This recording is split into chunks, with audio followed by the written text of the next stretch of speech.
আমরা অনেক সময় বলি আমরা খরচ করতে করতে ধার খরচ করতে করতে আমরা অনেক টাকা ঋণী হয়ে গেছি।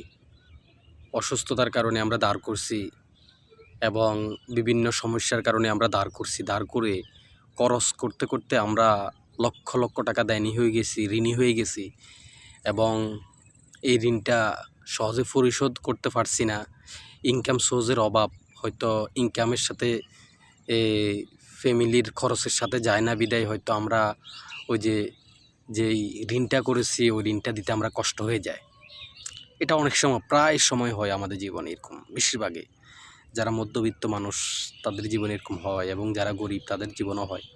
তার জন্য ছোট্ট একটি দোয়া, এই দোয়াটা সবসময় পাঠ করবেন। দোয়াটা হচ্ছে আল্লাহুম্মা কফিনি বিহালালিকা আন হারামিকা ওয়া আগনিনি বিফাদলিকা আম্মান সিওয়াক। আল্লাহুম্মা কফিনি বিহালালিকা আন হারামিকা ওয়া আগনিনি বিফাদলিকা